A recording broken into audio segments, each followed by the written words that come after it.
Hey everyone, it's Kylie at Games Unlimited, and I'm here to talk about a few games that I got a chance to play this weekend and I'd like to share with you. Starting off with a newer Uwe Rosenberg game, New York Zoo. This came out last fall. We got a few copies in, sold through, and it finally got a restock, so I got a chance to play this one.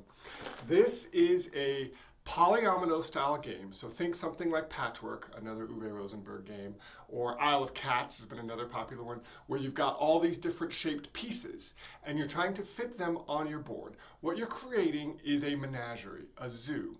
You want to create enclosures, that's what each of these polyominoes are, and you're going to place them on your board and place animals on them. There are all sorts of different animals. You can see them here on the cover. You got kangaroos, penguins, foxes, flamingos, meerkats, all represented by these super cute little animal meeples there. So you're going to place an animal in your enclosure, ideally eventually being able to place a lot more animals in the enclosure, because once you can fill it up, you get to take those animals off and you'll get to take an additional piece, an attraction of some sort. Maybe it's an amusement ride or a hot dog stand or something. And these are important because the goal of the game is to completely fill up your menagerie. You need to fill all the spaces on your board. The first person that fills all those spaces wins the game. There's interesting things you have to think about though, because you're sort of moving clockwise around this track on your turn. You're going to move a few spaces and either take an enclosure or take some animals that are pictured. And every time you pass a certain animal breeding spot, every enclosure that has two or more of the same animal in it will get another one. So that's a way you can speed things up, fill up your enclosures faster, and get to those juicy extra attractions. Quick game, I've played it with 3 players, I've played it with 4 players, it goes all the way up to 5.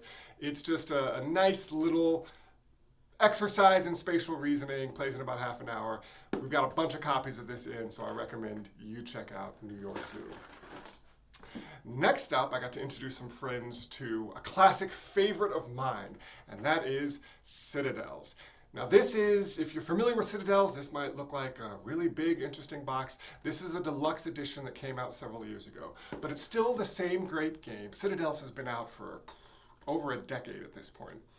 It is a little bit of a hidden role game, but mostly a tableau builder. You're trying to build, I can see here, does it show? Yeah, so you've got different districts that you're adding to your city.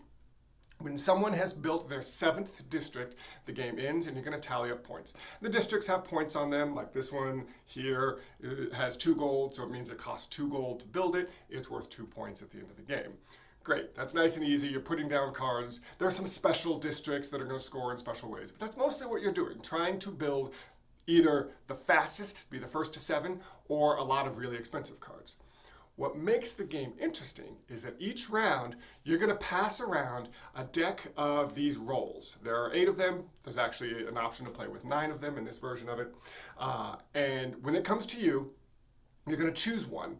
And that's going to be your role for the round. And they have an order that they go. So first is the assassin, second is the thief, third is the magician.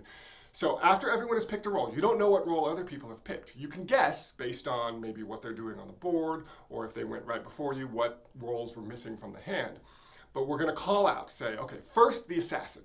And the assassin has a special ability. The assassin's special ability is they get to assassinate another role. So they choose another role, and that role won't happen this turn. So basically you can deny someone else their turn, but only if you know which role they took, right? So I can't say, Bob, I'm assassinating you, you're not going to get to take a turn this time.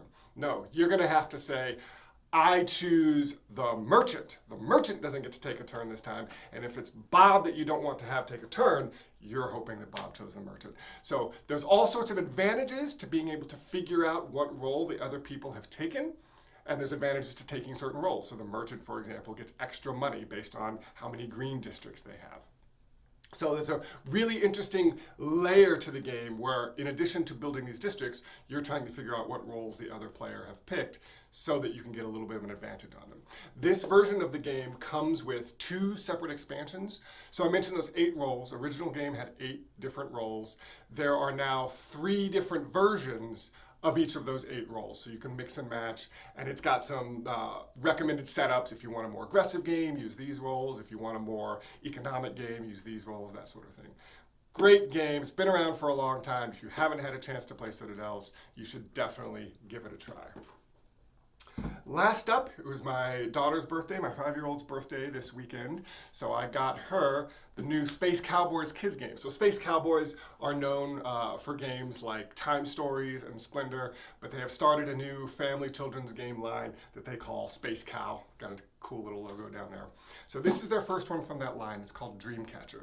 And this is what I like to call a child empowerment game. This game is all about having monsters in your dreams that you are banishing with your stuffed animals. So very quick play. What you're going to do is flip out a card. It's going to show a monster on it. And everyone has to look at the size of that monster and decide which stuffed animal they think could completely cover over that monster. So you're going to pick a stuffed animal, everyone does, and then on your turn, you're going to take that one, put it on top of the monster, and hope you've completely covered it. Now, the smaller the stuffed animal you took, which is going to be harder to cover some of the monsters, the more stars you get out of it. So there's a good visual spatial reasoning aspect to it that's great for kids, because you want to take the small stuffed animal, but will it fit over that monster based on its size? And then the fun part is, if you do cover it, however many stars are on it, you get to pull from this bag, which is actually a pillow. It's a pillow, like stuffed pillow bag. You pull out some tokens. And those tokens have things on them. It might have a knight in shining armor. It might have a powerful sorceress. It might have a rainbow. It might have a piece of pizza. And you tell a story about how in your dream that thing was used to help banish the monster, either defeat the monster, help you run away from the monster, etc. So it really helps with children, giving them ways to creatively think about how to not worry about having bad dreams. So this was a lot of fun. If you've got a small child, 4 or 5, maybe even 6 in your life that you want to give a great little game to, you should check out Dreamcatcher. All right, those are my picks for the week. Hopefully you get a chance to come on down, pick one of these up and give it a try, or many of the other great games that we have here at Games Unlimited. If you have any questions, feel free to give us a call, send us an email.